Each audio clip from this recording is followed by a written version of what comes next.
Caríssimos irmãos e irmãs, Deus abençoe você que está vendo esse vídeo.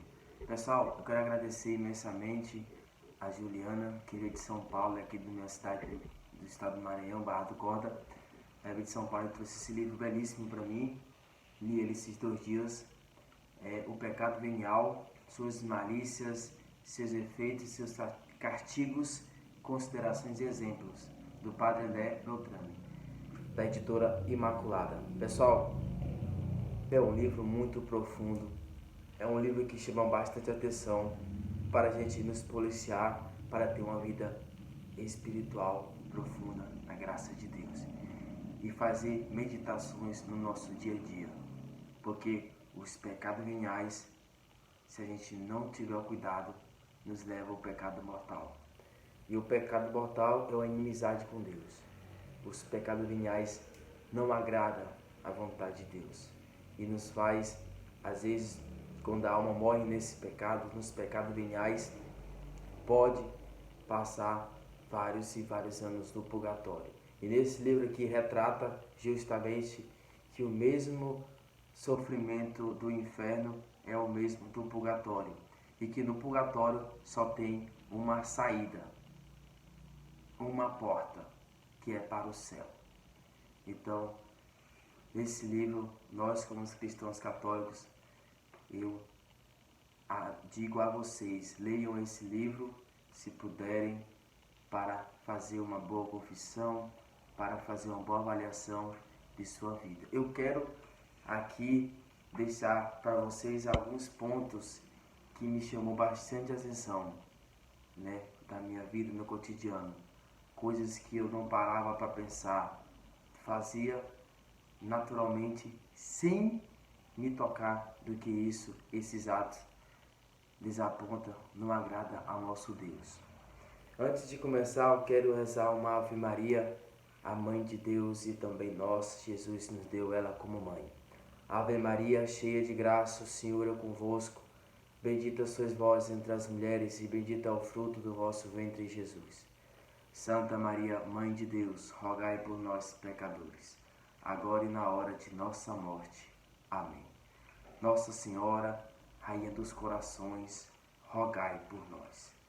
Amados irmãos e irmãs, eu quero deixar aqui alguns pontos deste livro que é de extrema importância e nos alerta para agradar a Deus. Vamos lá, olha só. Terríveis castigos, olha o que diz aqui, ó. Venial significa remissível. O nome do venial dado ao pecado de que tratamos é o nome impróprio, nome que não designa bem a natureza dele, o que não pode atribuir-se igualmente ao mortal, que também é remissível, capaz de venia ou de perdão. Pois se o homem se arrepende, pede a Deus o perdão confessando-se ao sacerdote. Outros, e a culpa venial não obtém de Deus remissão, senão por meio da penitência ou de algum ato satisfatório. Se tu pecas, embora levemente, e não te arrependes, Deus castiga-te a dessa vida ou na outra, e pagarás severamente a culpa cometida. Como o próprio Jesus nos diz, que a cada moedinha, a cada ato vai ser cobrado, ou nesta vida ou na outra vida. Ainda há mais, às vezes a justiça divina tem castigado neste mundo certas culpas veniais com uma severidade que nos enche de espanto e nos demonstra quando ele odeia o pecado. Mesmo que leve, das Sagradas Escrituras podemos extrair um catálogo fúnebre extensivo. Olha só, a mulher de Ló. Vamos destacar aqui o Antigo Testamento, pessoal. A desgraça mulher de Ló, por uma simples curiosidade, foi surpreendida pela morte instantânea e mudada em uma estátua de sal. Ouvia o crepitar das chamas, os gritos lastimosos dos cidadãos, e voltou-se para observar aquele terrível espetáculo.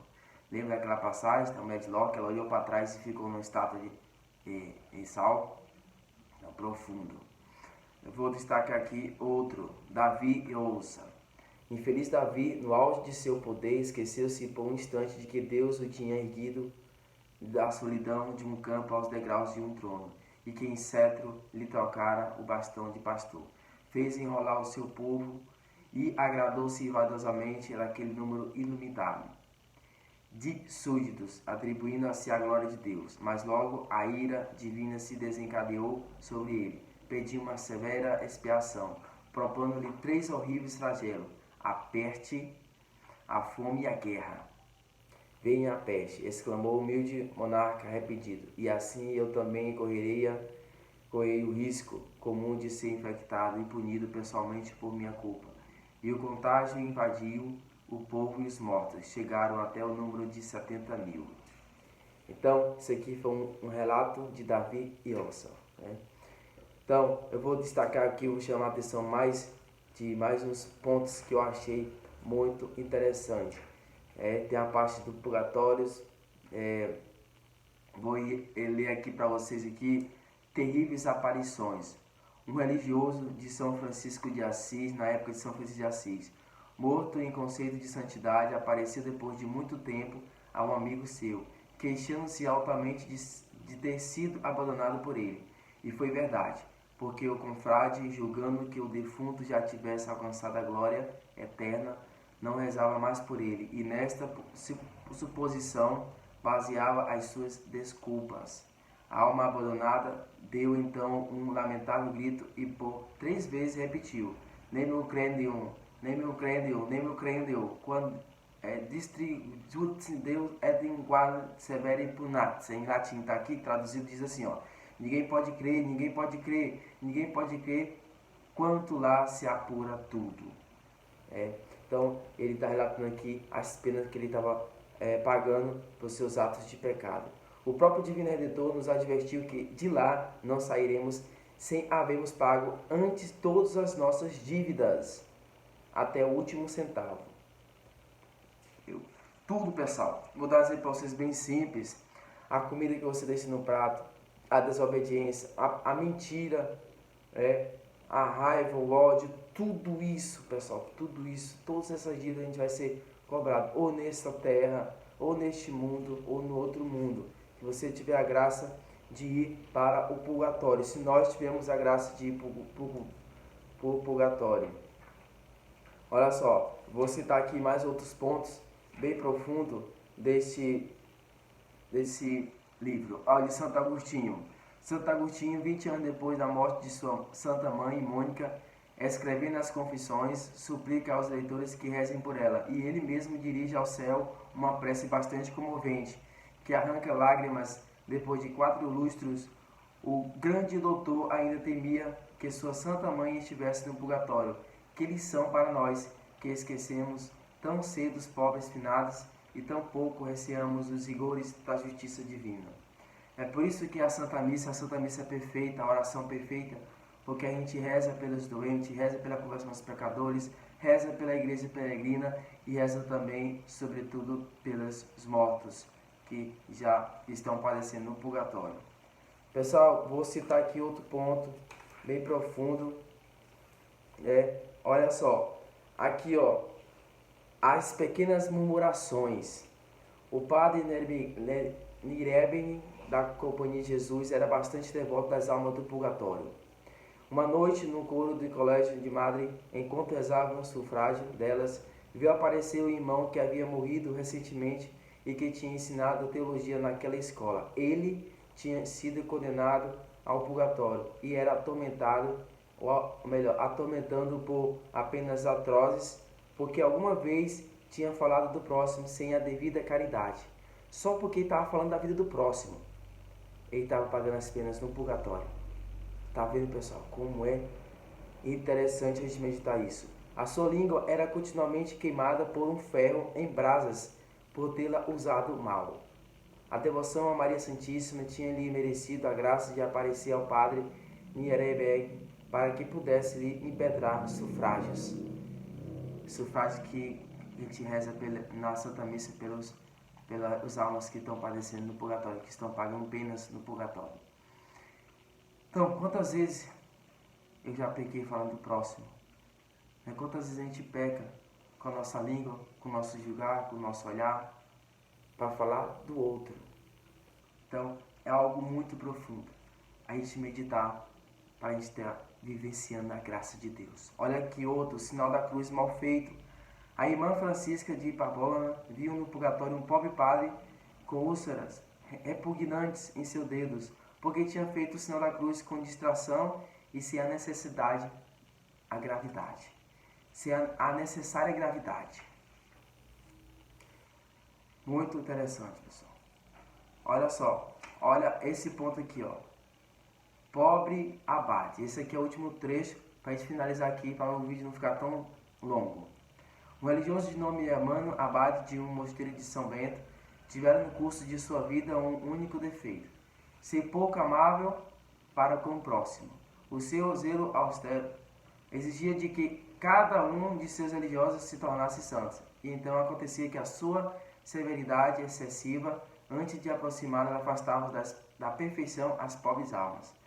Morreu ainda jovem e foi condenado a um longo e triste purgatório, por causa de seu duro zelo. Feliz dele por ainda ter Santa Ludgara, sua penitente, que se deu a rezar, a disciplinar-se e a fazer infinitas modificações para libertá-lo.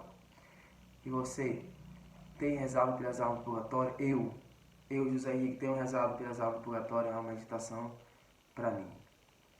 Porque se a gente tem muitos entes queridos que já faleceram, eles podem estar no purgatório, precisando de nossas orações, justamente na Santa Missa.